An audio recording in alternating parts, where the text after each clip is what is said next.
إن الحمد لله نحمده ونستعينه ونستغفره ونعوذ بالله من شرور أنفسنا ومن سيئات أعمالنا من يهده الله فلا مضل له ومن يضلل فلا هادي له وأشهد أن لا إله إلا الله وحده لا شريك له وأشهد أن محمدًا عبده ورسوله يا أيها الذين آمنوا اتقوا الله حق تقاته ولا تموتن إلا وأنتم مسلمون يا أيها الناس اتقوا ربكم الذي خلقكم من نفس واحدة وخلق منها زوجها وبث منهما رجالا كثيرا ونساء واتقوا الله الذي تساءلون به والأرحام إن الله كان عليكم رقيبا يا أيها الذين آمنوا اتقوا الله وقولوا قولا سديدا يصلح لكم أعمالكم ويغفر لكم ذنوبكم ومن يطع الله ورسوله فقد فاز فوزا عظيما أما بعد فإن أصدق الحديث كتاب الله وخير الهدي هدي محمد صلى الله عليه وآله وسلم وشر الأمور محدثاتها فإن كل محدثة بدعة وكل بدعة ضلالة وكل ضلالة في النار عباد الله أيها الناس أوصيكم وأوصي نفسي أيضا بتقوى الله فإنه قد فاز المتقون. ndugu zangu Waislamu, Mwenyezi Mungu Subhanahu wa Ta'ala kwa hikma yake, alhikma albaligha, kwa hikma kubwa na usiri mzito ambao sisi wanadamu na viumbe wote hatuwezi kufahamu, ni kuwa Allah tabaraka wa Ta'ala amemuumba mwanadamu kisha akamgawanya katika viungo au katika sehemu kuu mbili.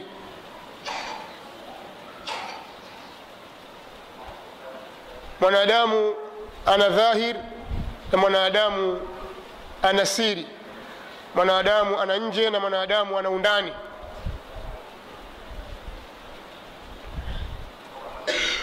Hakuna anayejua undani wa wanadamu isipokuwa Allah tabaraka wa Ta'ala. Yeye anayajua ya dhahir na anayajua ya siri yanayojiri kwa waja wake, bali anajua siri na siri zaidi. Ya'lamu sirra wa akhfa, anajua siri Allah tabaraka wa Ta'ala na lilojificha zaidi, na anamjua mwanadamu kwa nje na ndani. Lakini sisi wanadamu hatujuani isipokuwa kwa nje, kwa dhahiri. Tunajuana kupitia yale tunayoyasema na yale tunayoyatenda, lakini siri za vifua vyetu anayezijua ni Allah tabaraka wa Ta'ala. Hii ni hikma ya Allah tabaraka wa Ta'ala, na lau kwamba wanadamu wangekuwa wanajuana undani wao, yatakaddarat al-aishu, maisha yangechafuka, yasingekuwa na raha. Na hikma pingine ya kuletwa mitume na mingineyo isingepatikana. Mwanadamu ameumbwa ana dhahir na ana siri, na Mwenyezi Mungu Subhanahu wa Ta'ala akajalia usiri wa mwanadamu ambao ni mzito kuliko dhahiri yake umehifadhiwa kwenye kijinyama kidogo tu ambacho kiko baina ya mbavu za mwanadamu. Katika kifua chake nacho ni kijipande cha moyo, ndicho ambacho kimebeba uzito wa vitu ambavyo vinalingana na majabali na mambo mengi ambayo hatuwezi kuyahesabu. Mwanadamu amehifadhi katika moyo wake, na kumbukumbu zake zote mwanadamu amezihifadhi katika moyo wake. Hii ni siri ya Mwenyezi Mungu Subhanahu wa Ta'ala, na hakuna, kama nilivyotangulia kusema kwamba hakuna anayejua siri ya watu isipokuwa Allah Tabaraka wa Ta'ala. Yeye ndiye ambaye tunasema kama anavyosema kwenye Qur'ani, alimun bidhati sudur, yeye ni mjuzi wa yaliyomo ndani ya nyoyo za wanadamu. Na hiyo siku ya Kiyama, kwa kuwa yeye ni mjuzi wa yaliyomo ndani ya moyo, atayakusanya yote siku ya Kiyama yaliyokuwa yamekusanyika katika moyo wa mwanadamu. innal insana lirabbih lakanud wa innahu ala dhalika lashahid wa innahu lihubbil khairi lashadid afala ya'lamu idha bu'thira ma fil qubur wa hussila ma fis sudur. Allah tabaraka wa ta'ala asema wa hussila ma fis sudur inna rabbahum bihim yawma idhin la khabir.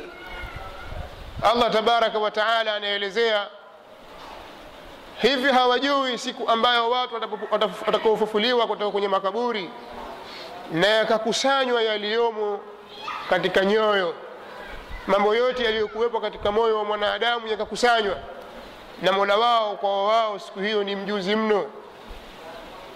Siku ambayo Allah tabaraka wa ta'ala anasema yauma tubla sarair, siku ambayo itadhihirishwa, zitawekwa wazi siri za watu, yale yaliyofunikwa na vifua vyao, yaliyomo ndani ya nyoyo zao, na kila mmoja yale anayoyafikiria, yale anayoyadhania, yale anayoyaitakidi, usiri aliyouficha.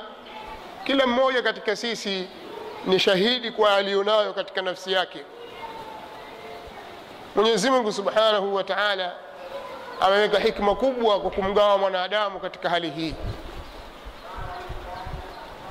Unaonaje lau kwamba yale unayoyafikiria, maana unafikiria mambo mengi mwanadamu, yale unayoyafikiria mwingine anayajua. Wewe umekaa wafikiria jambo fulani, mwenzako akutazama tu ajua, akujua kwamba wewe wafikiria jambo gani. Unaonaje jambo hili? Ingekuwa ni fedheha kwa watu, kwa sababu watu wanafikiria mambo mengi ambayo si mazuri, hawapendi kuonekana au kujulikana kuwa wanafikiria namna hiyo. Sasa maudhui au suala ambayo nataka kulizungumzia leo katika hutuba yetu ni suala fupi sana, lakini linafungamana na hizi nyoyo zetu. Nataka kusema kwamba kwa mujibu wa maandiko, ukiisoma Qur'an na ukiisoma vizuri sunna ya Mtume sallallahu alayhi wa alihi wasallam, utafahamu kwamba haiwezekani akaingia katika janna, akaingia peponi mtu ambaye moyo wake ni mchafu, moyo wake una maradhi, moyo wake una matatizo. Hili jambo ni shibhul muhali, au ni jambo ambalo ni la muhali, inafanana na kuwa kama muhali, ni kitu kisichowezekana. Illa birahmatin min Allah, isipokuwa kwa rehema itokayo kwa Allah tabaraka wa taala. Lazima moyo uwe safi, na ndio maana Nabiullahi Ibrahim akawa Mwenyezi Mungu Subhanahu wa Ta'ala imamul hunafa, imamu wa Waislamu waliosafi, kiongozi wa Waislamu wacha Mungu. Ibrahim alayhi salatu wassalam, Allah tabaraka wa Ta'ala anamzungumzia katika suratu Ash-Shu'ara, anamuomba Mwenyezi Mungu Subhanahu wa Ta'ala, rabbi la tukhzini yawma yub'athun, Mola wangu usinifedheheshe, usinipe hizaya siku ambayo watu watafufuliwa. Yawma la yanfa'u malun wala banun, siku ambayo mali haitosaidia wala watoto hawatosaidia kitu. Illa man atallaha biqalbin salim, isipokuwa yule ambaye atamwendea Allah tabaraka wa Ta'ala na moyo uliosalimika. Atakayefaulu na atakayenufaika siku ya Kiyama ni yule ambaye moyo wake uko safi, hauna matatizo, umesalimika na shirki billah, moyo umesalimika na kumshirikisha Allah tabaraka wa Ta'ala, hamna nongo na kutu za ushirikina. Moyo umesalimika na mambo ya muhdathat wal bid'i wal ahwa, moyo umesalimika na mambo ya bid'a na mambo ya uzushi na mengineyo. Moyo umesalimika na shahawat na mambo ya kimatamanio na nafasi za shaitan. Moyo safi kabisa. Moyo huu ndio utakaomnufaisha mwanadamu siku ya kiyama. Yauma la yanfa'u malun wala banun, siku ambayo haitosaidia mali wala hawatasaidia watoto, hiyo siku ya kiyama. Illa man ata Allah biqalbin salim, isipokuwa yule ambaye atamwendea Allah tabaraka wa taala na moyo uliosalimika. Sasa swala la msingi la kuliangalia kwa Muislamu, ana uwezo wa kuutafiti moyo wake. Istafti qalbak, jaribu kuutaka fatwa na kuuchunguza moyo wako, ujiangalie undani wako wewe mwenyewe. Je, hivi nilivyo na haya ninayoyawaza na hili ninaloliitakidi, hivi nipo sahihi au la? Hivyo ndivyo inavyotakiwa kila Muislamu awe. Kwa wale ambao hawawezi kufikiria wao wenyewe, tutawalazimisha wafikirie kwa kuwapa baadhi ya mwelekeo na baadhi ya mwongozo, kama haya mauidha na mengineyo, kwa njia za mawaidha. Maana kuna watu hawapati muda wa kujifikiria wao wenyewe, lakini akikumbushwa anakumbuka kwamba wewe uko hivi. Kila mmoja ameumbwa ana udhaifu wa sampuli yake. Kuna wengine wana udhaifu wa kujifikiria wao wenyewe, wa kujitambua yeye mwenyewe kwamba sasa mimi ni mchafu, wacha nikajisafishe, nikaoge. Yeye hajali hilo, mpaka aambiwe bwana kaoge bwana. Mwingine anaweza akafanya jambo akaona kwamba ni sawa sawa, mpaka aambiwe na watu kwamba si sawa. Yani uwezo wake wewe wa kujihesabu na kujiangalia kwamba lipi la sawa na lipi si la sawa ni uwezo mdogo sana. Kwa hiyo anahitaji msaada wa watu wengine. Kwa hivyo katika kujifikiria, kuna watu wengi hawapati nafasi ya kujitasawar na kujifikiria wao wenyewe na hatima zao, lakini wakikumbushwa, wakiambiwa maneno, wanajikuta wanakumbuka. Kwa hiyo tunawalazimisha kufikiria, hata kama ikiwa wao wenyewe hawakuweka mahesabu ya muda wa kufikiria.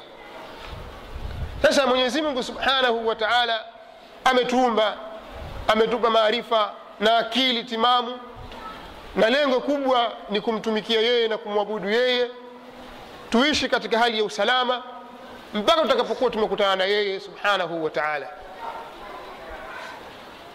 Nyoyo zetu zina nafasi katika amali, kwa sababu tuambiwa katika imani.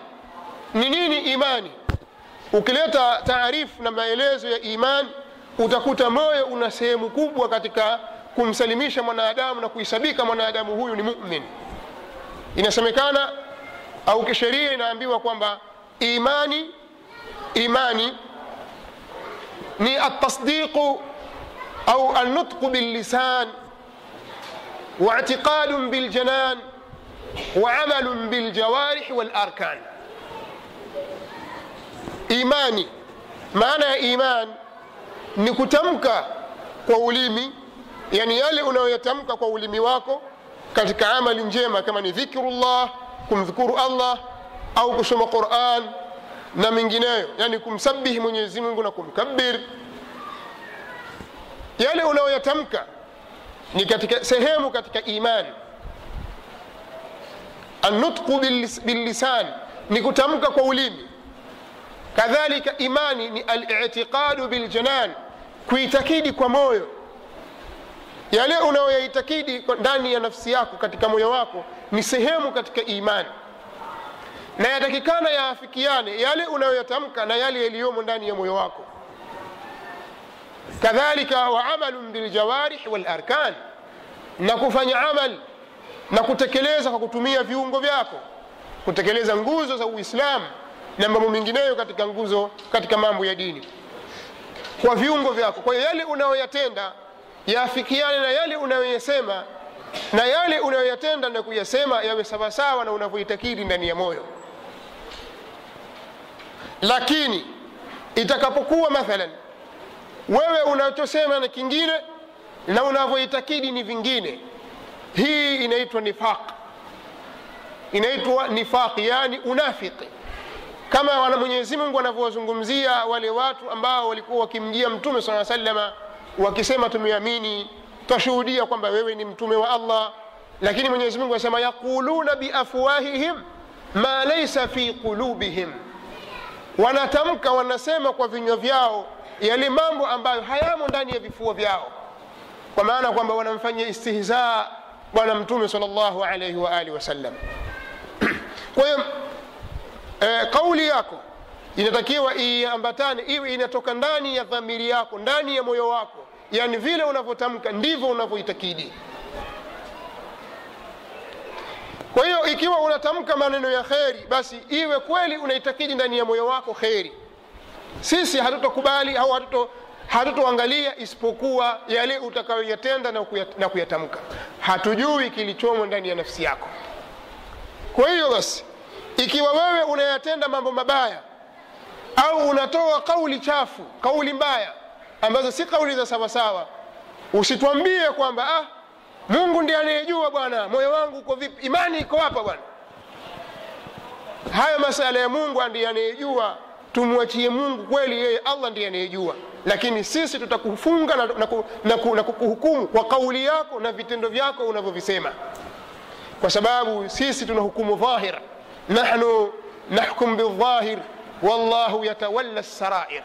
Sisi tunahukumu kwa dhahiri ya mambo, na Allah tabaraka wa taala yeye ndiye aniangalia na kuangalia undani na usiri wa mtu. Kwa hiyo tukikuona umesimama sawa sawa, kama anavyotueleza Umar ibn Khattab na wengineo katika masahaba, kwamba yule atakayetudhihirishia wema katika matendo na kauli tutamsadikisha na huyo ni ndugu yetu, na yule atakayedhihirisha uovu kwenye kauli na matendo tutabarra naye, tutajitenga naye, na huyo si ndugu yetu. Kwa hiyo vitendo vyako vitakapokuwa viovu, vitendo vyako vitakapokuwa ni viovu, usitoe hoja ya kwamba wewe hujui ndani ya moyo wangu bwana. Naam, mimi sijui yaliyomo ndani ya moyo wako, kwa hiyo mimi nitakuhukumu kwa kauli yako na matendo yako. Nasema hivi kwa sababu baadhi ya watu wanajaribu kukwepa, kukimbilia katika hilo. Imani iko hapa bwana. Sasa Ali bin Abi Talib radhiyallahu anhu ana maneno mazuri ya kuwakataza na kuwafunga watu hawa kwamba hawana nafasi ya kusema hivyo. Anasema al-imanu ma waqara fil qalbi wa saddaqahu al-amal. Amali au imani ya kweli ni ile ambayo imetulizana katika moyo. Imani ya kweli ni ile ambayo imetulizana moyoni na ikasadikishwa na vitendo. Vitendo vyako ndiyo tafsiri ya yaliyomo ndani ya moyo wako. Vitendo unavyovifanya na kauli unazozitoa una tafsiri yaliyomo ndani ya moyo wako, kwa sababu umepewa ulimi. Moyo hauwezi kusema, unatafakari tu, unafikiria, lakini ulimi ndio unaosema. Sasa ulimi unayachimbua yale yaliyomo ndani ya moyo wa mwanadamu, na ndio maana mmoja katika watu wenye hikma katika Waarabu akasema lisanul fata nisfun wa nisfu fuaduhu falam yabqa illa suratul lahmi waddam. Ulimi wa mtu siku zote unakuwa ulimi ni nusu, na nusu ni yale yaliyobakia ndani ya moyo wake. Lisanul fata nisfun, ulimi wa mtu ni nusu, wa nisfu fuaduhu, na nusu nyingine ni moyo wake. Falam yabqa illa suratul lahmi waddam.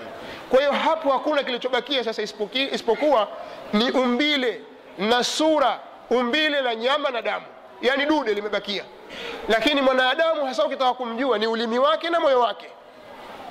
Almar'u bi asgharihi, mwanadamu hujulikana kwa vitu vyake viwili vidogo, ulimi na moyo. Kwa hiyo utasema ukitudhihirishia kheri tutakudhania kwamba wewe ni mtu wa kheri, na ukidhihirisha shari watu watakudhania kwamba wewe ni mtu wa shari na watakuhukumu hivyo.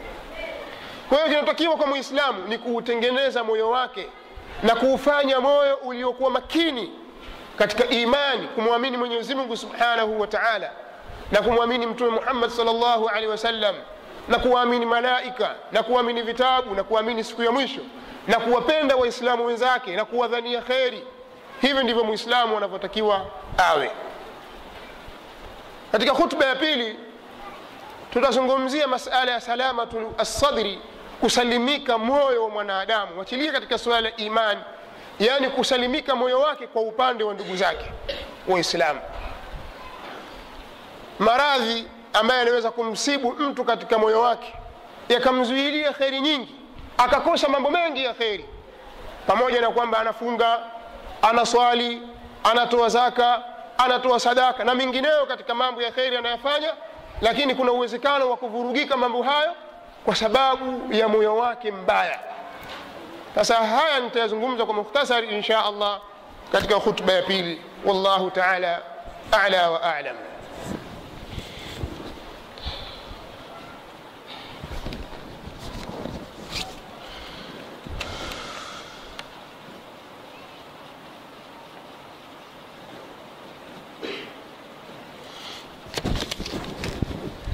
الحمد لله رب العالمين، والصلاة والسلام على أشرف الأنبياء وإمام المرسلين نبينا محمد وعلى آله وصحابته أجمعين والتابعين لهم بإحسان إلى يوم الدين. وبعد.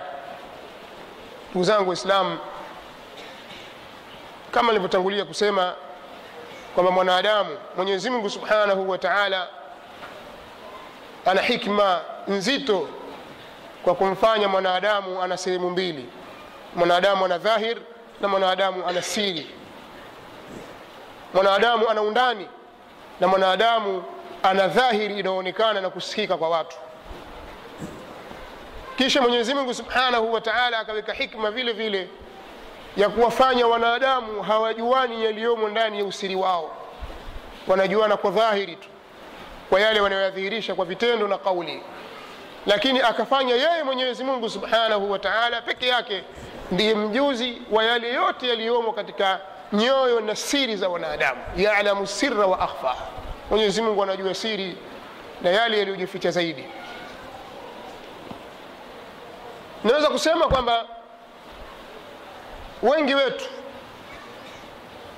siwezi kusema watu wote kwa sababu si sawa sawa, lakini nasema wengi wetu katika Waislamu kadhalika wasiokuwa Waislamu, lakini nazungumza na Waislamu, bado nyoyo zetu baina yetu wenyewe kwa wenyewe hazijasalimika. Waislamu wengi baina yao wenyewe kwa wenyewe nyoyo zao hazijasalimika, na haya ni maradhi makubwa sana. Na tusije tukaona kwamba hili ni jambo dogo, halina uzito wowote, ni jambo ambalo la kawaida, ndiyo jamii, ndiyo maisha tunavyoishi. Mtu anaweza kuona hivyo, lakini si jambo dogo, ni jambo zito sana mbele ya Mwenyezi Mungu Subhanahu wa Ta'ala. Naweza kusema kwamba moja katika sababu zinazowakosesha watu maendeleo katika mujitamaa wowote, iwe ni jamii ya Waislamu wenyewe kwa wenyewe au Waislamu na mchanganyiko na wengineo wasiokuwa Waislamu,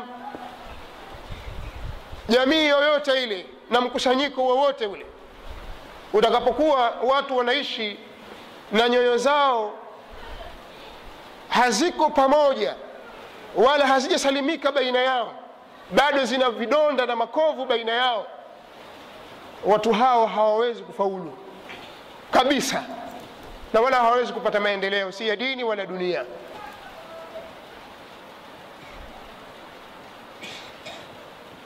Kwa sababu maendeleo yanakuja, amani inapatikana, riziki zinakunjuka kwa sababu ya inshirahu sadri, moyo kukunjuka.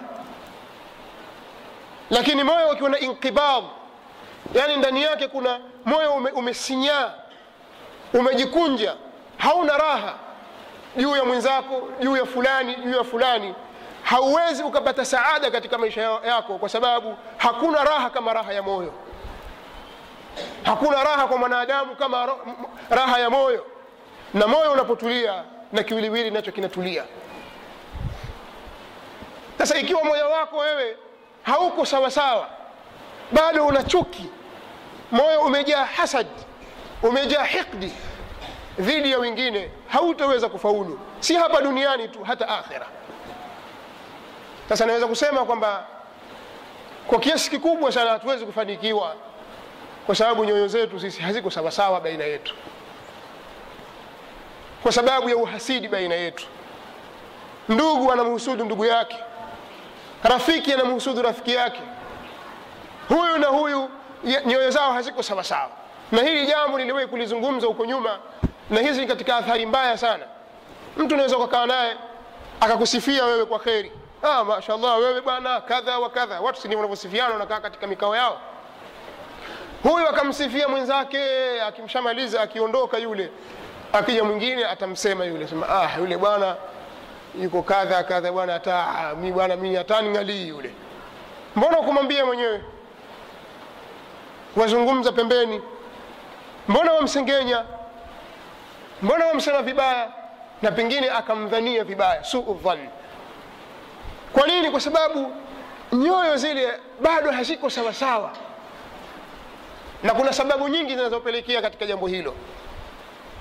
Kuna sababu nyingi zinazopelekea watu zikawa nyoyo zao zina udhaifu wa sampuli hiyo. Moja katika hilo ni ukosefu wa tauhidi katika nyoyo. Tauhidi, kama kumpwekesha Mwenyezi Mungu kama hakupo katika nyoyo zetu, basi kuna maradhi mengi yanaweza kupenya, kwa sababu tauhidullah, kumpwekesha Allah, ndiyo kinga ya moyo na ndiyo kinga katika matendo yako, inaweza kuzuia jambo lolote lile ovu lisipenye katika moyo wako. Sasa mimi nazungumza haya kwa uhalisia, yani hali halisi ilivyo. Jambo hili linaweza likanihusu mimi, likamhusu yule, wewe na mwinginewe, lakini tunazungumza hali halisi ilivyo. Tukitaka kuendelea katika dini yetu, tukitaka kuendelea katika maisha yetu, vifua vyetu vifungue, tupendeleane kheri baina yetu. Wewe umpendelee kheri mwenzako, ahibba linnas ma tuhibbu linafsik, wapendelee kheri wenzako, wapendelee wenzako, wapendelee watu kile unachokipendelea nafsi yako. Vile unavyopenda wewe kupata, basi wapendelee wenzako. Kama vile unavyochukia wewe shari katika nafsi yako, chukia mwenzako kupatwa na shari. Lakini sio mwenzako amepatwa na jambo ovu, wewe ukawa unalishabikia jambo lile na kulifurahia, ukajifanya kama wahuzunika hivi. Walizungumza kwa njia ya huzuni, mtihani mkubwa kabisa, lakini katika moyo wafurahi, ndio akome. Na wengine wakashindwa kujizuia, wakawa wanayazungumza maneno kwa dhahiri shahir, mtu anamfanyia uadui ndugu yake. Na Mtume sallallahu alaihi wasallam anasema, wala la tudhhiri shamatata li akhik, usimdhihirishie furaha ya uadui ndugu yako, kwa sababu huenda Allah tabaraka wa taala akamuondoshia lile ambalo amempa katika mtihani, wa yabtaliyak, na akakupa wewe mtihani huo. Hilo kwa Mwenyezi Mungu haliwezekani? Linawezekana. Kwa hiyo wewe, ili upate salama ya nafsi yako, lazima uijaze tauhid, moyo wako ule tauhid. Haitokuwepo baina yako na baina ya watu wengine shahna wala baghdha. Siku moja katika hadithi ambayo imepokea Anas bin Malik radhiyallahu anhu, Mtume sallallahu alayhi wasallam siku moja alikaa na masahaba zake msikitini. Wakati akizungumza na masahaba zake, akawaambia, yatla'u alaykum min hadha albabi rajulun min ahli aljanna, yatla'u alaykum min hadha albabi rajulun min ahli aljanna. Anatokezea sasa hivi kwenye mlango huu mtu mmoja katika watu wa peponi. Mtume sallallahu alaihi wasallam amekaa na masahaba zake wanazungumza, anawapa mafundisho ya dini, lakini awaambia, sasa hivi hapa ataingia mtu mmoja katika watu wa peponi, mtamuona. Ghafla akaingia kijana mmoja katika vijana wa Ansar wa Madina, min al-Ansar. Akaingia yule kijana, mwelezeaji ambaye ni Anas bin Malik anasema, yule bwana ndevu zake zinatona maji kutokana na athari ya udhu, ilikuwa ataka kutawadha, na viatu vyake ametaallaka bihidhaihi bishimal, ameshika viatu vyake kwa mkono wa kushoto, ana viatu vyake na ndevu zake zinadona maji. Akaingia yule bwana msikitini pale, akaswali, akamaliza, akajiunga na genge la watu pale, akawa anamsikiliza Mtume sallallahu alaihi wasallam anayezungumza. Kila mmoja akamwangalia yule bwana kwa makini kabisa. Siku nyingine ikawa hivyo, ataingia katika mlango huu mtu mmoja katika watu wa peponi. Akaingia yule kijana mara nyingine katika sura ile ile. Kuna kijana akiitwa Abdullah bin Amr bin al-As, akamtazama sana yule bwana, ala, ni huyu si mtu mashuhuri. Mara ya tatu ikawa hivyo hivyo. Yule bwana Abdullah ibn Amr ibn al-As akasema huyu simwachi. Walipotoka yeye akamfuata, akamwambia bwana, nina matatizo kule nyumbani, naomba hifadhi, leo nitakuwepo kwako, nataka nije kulala kwako, lakini nyumbani kidogo naona kuna matatizo. Yule bwana akamkubalia, aliomba kiasi cha siku 2-3 hivi. Basi kweli akaenda nyumbani kwa yule bwana. Lengo lake ni kutaka kumchunguza, hivi kuna ibada gani anazozifanya huyu bwana mpaka Mtume sallallahu alaihi wasallam atuelezee kwamba huyu ni katika watu wa peponi. Kuna lipi analolifanya usiku au katika mchana wake, ana jambo gani? Kwa sababu watu wanakimbilia katika khairi, wataka kujua mambo ya khairi wanayofanya ili na wao waige. Basi yule bwana ikawa anachunguza mwenendo wake, analala tu kawaida, kama swala ni swala za kawaida, kama ataswali witri basi kawaida tu, na usiku mwingine unapita amelala. Yule bwana hakuvumilia, akamwambia bwana, nakwambia jambo na wewe nieleze kwa uwazi. Mimi sina matatizo yote nyumbani kwetu, kilichonifanya nije kwako ni yale maneno nilimsikia Mtume sallallahu alaihi wasallam akisema kwamba ataingia kupitia mlango huu mtu mmoja katika watu wa peponi. Aliposema vile ukatokea wewe. Alisema mara ya kwanza na mara ya pili ikawa hivyo hivyo. Mara ya tatu nikasema bwana, lazima nikuangalie wewe kitu gani unachokifanya. Sasa nikitazama ibada zako, sisi wengine tutakushinda, tutafanya ibada nyingi, lakini naona wewe walala tu hapa. Sasa kitu gani unachokifanya ambacho sisi tunakikosa au wewe unatushinda? Ni bwana akasema, bwana, mimi sina ibada nyingi za hivi, natekeleza faradhi zangu kama kawaida na sunna za kawaida, lakini ninahakikisha kwamba silali na hali ya kuwa nina chuki na mtu au namfanyia uhasidi mtu. Moyo wangu unalala safi kabisa kwa Waislamu. Hakuna Muislamu wakati wa kulala nimelala ninamhusudu kwa neema fulani au namwekea chuki kwa jambo fulani. Hakuna Muislamu. Moyo wangu mimi uko safi kwa Waislamu wote. Hivyo ndivyo ambavyo akamwambia, hapo ndipo unapotushinda, hapo ndipo unapowashinda watu. Na wallahi mtu mwenye tabia hiyo, ambaye ana inshirah sadri, moyo wake umekunjuka, hana bughdha na mtu, hamhusudu mtu kwa kile alichopewa.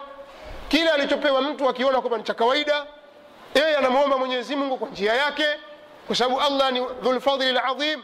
Mtu huyu anaishi kwa saada na wema wa hali ya juu, na ni mtu aliyesalimika, kwa sababu watu wengi hawakusalimika katika nyoyo zao dhidi ya ndugu zao. Na hili ndio ambalo linazaa suu dhann, dhana mbaya, mtu akamdhania mwenzake vibaya bila sababu yoyote, akataka kufanya ushindani na kibiri kwa mwenzake na hali ya kuwa hakuna sababu ya kufanya hivyo. Kwa mfano, leo watu wawili waweza kufanya biashara sehemu moja, huyu afanya biashara hii na huyu mwingine afanya biashara hii. Kila mmoja Mwenyezi Mungu amempangia riziki yake, lakini hivyo utakavyorogana au hivyo utakavyofitiniana au hivyo utakavyosengenyana na kuharibiana mambo na kwenda mbio kuhakikisha kwamba fulani asifanikiwe, sasa wewe una tatizo gani? Si riziki yako wapata, na huyu ana riziki yake. Kama biashara, wewe fanya biashara yako na yule fanya biashara yake, tatizo nini? Lakini nyoyo za watu haziko sawa sawa. Watu wanaweza kufanya kazi katika idara moja, section mbalimbali, pengine huyu yuko katika sehemu hii na huyu yuko katika sehemu hii, lakini huyu akamwonea wivu huyu, yule bwana akaenda mbio mpaka hakikisha kwamba yule aondolewa mahali pale. Wewe una nini? Waweza kufanya kazi ile? Kila mmoja aangalie riziki yake. Kwa hiyo nini tatizo? Ni nyoyo za watu. Ataonekana kwamba yeye zaidi bwana, itawezekana vipi? Ngoja nimuonyeshe. Kwa hiyo ndugu zangu katika imani, Muislamu hatakiwi kuwa hivyo. Na mara nyingi katika vitu vinavyoleta maradhi katika nafsi na ujbu na kibri na hasad ni kujiingiza katika mambo ya kinyang'anyiro. Mara nyingi ukijiingiza katika mambo ya ushindani, katika vitu vyenye ushindani ndani yake, mara nyingi hasadi zapatikana. Muislamu asijiingize katika mambo hayo isipokuwa ushindani wa khairi. Wa fi dhalika falyatanafasil mutanafisun. katika hayo watu washindane wenye kushindana, lakini katika mambo mengine hakikisha wewe unajiondoa katika hilo. Wewe angalia salama yako, tafuta riziki yako, fanya shughuli zako. Kile anachopewa mtu mwingine basi hisabu kwamba hiyo ni riziki yake, Allah tabaraka wa taala ameshampangia, na wewe tafuta yako, weka mipango yako, weka asbabu. Mwenyezi Mungu subhanahu wa taala naye atakuruzuku. Kinyume cha hivyo utajiingiza katika mazingira ya kuwahusudu watu, ya kuwabughudhi watu na kulilia vya watu, na hali ya kuwa huna haki ya kufanya hivyo. Kwa hiyo Waislamu, nasema kwamba kwa kiasi kikubwa hatutaweza kuendelea ikiwa nyoyo zetu haziko sawa sawa baina yetu. Mwenyezi Mungu subhanahu wa ta'ala katika neema kubwa aliyomwelezea Mtume sallallahu alayhi wa alihi wasallam aliyowafanyia Waislamu wakati huo ni ta'lifu alqulub. Allah tabaraka wa ta'ala alafa baina qulubi almu'minin, alijenga mapenzi katika nyoyo za Waislamu.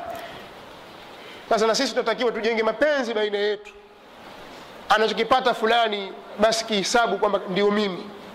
Mwenyezi Mungu subhanahu wa ta'ala anawaelezea Ansari wa Madina kwamba wayuthiruna ala anfusihim walau kana bihim khasasa. Hili ndio ilikuwa ni tabia yao, wakiwapendelea wenzao kheri hata kama wao wenyewe wakihitajia. Sasa ikiwa wewe huwezi kutoa mali yako kumpa mtu fulani, basi hakikisha kwamba mpendelee kheri, mapenzi tu ya kwamba yeye apate kheri yawepo. Basi kwamba Mwenyezi Mungu amkunjulie kheri, hata dua muombe, kwa sababu unapoomba dua kumuombea mtu kheri na malaika wanaitikia amin, na kwamba wewe upate mfano wa hilo. Kadhalika ukimwombea shari na ikiwa yeye hastahiki, yani wewe ya Rabbi mruzuku mtu fulani, ya Rabbi mnusuru mtu fulani, malaika wanaitikia amin wa anta kadhalika, Mola kubali na wewe vile vile upate hivyo hivyo. Kwa hiyo kama waomba kheri utaipata hiyo kheri, au ikiwa unamuombea shari na mtu hastahiki shari hiyo, basi na wewe itakufika shari hiyo. Kwa hiyo ndugu zangu katika imani, nyoyo zetu zina nafasi kubwa katika kutengeneza maisha yetu, na inna Allah la yughayyiru ma biqaumin hatta yughayyiru ma bi anfusihim. Allah hata yabadilisha mambo yaliyopo kwa watu, shida, tabu, njaa, dhiki, mpaka wao wajibadilishe kwa yale yaliyomo katika nafsi zao, mpaka watu wenyewe wabadilike. Watu wakibadilika, Allah atabadilisha mambo. Kwa hiyo kubadilika kwa nyoyo ndio kubadilika kwa hali za watu, na Mwenyezi Mungu maneno yake hayaanguki. Na hii ni aya 11 katika suratul Ra'd. Allahumma inna nas'aluka ridhaka wal janna wa na'udhu bika min sakhatika wan nar. Allahumma a'inna wa la tu'in 'alayna wansurna wa la tansur 'alayna wamkur lana wa la tamkur 'alayna wansurna 'ala man bagha 'alayna wahdina wa yassir al-huda lana. اللهم اجعلنا لك شاكرين لك ذاكرين لك طائعين إليك مخبتين أواهين توابين. اللهم اهد قلوبنا وسدد ألسنتنا وقوي حجتنا واسلل اللهم سخيمة قلوبنا. اللهم اسلل سخيمة قلوبنا يا رب العالمين. اللهم اكفنا بحلالك عن حرامك واغننا بفضلك عمن سواك. اللهم اكفنا بحلالك عن حرامك واغننا بفضلك عمن سواك يا رب العالمين. اللهم اكفنا شر الظالمين. اللهم إنا نعوذ بك من شر حاسد إذا حسد. اللهم إنا نعوذ بك من شر حاسد إذا حسد. اللهم إنا نعوذ بك من شر الظالمين. سلط الظالمين بالظالمين وأخرجنا من بينهم سالمين يا رب العالمين. وصلى الله وسلم على نبينا محمد.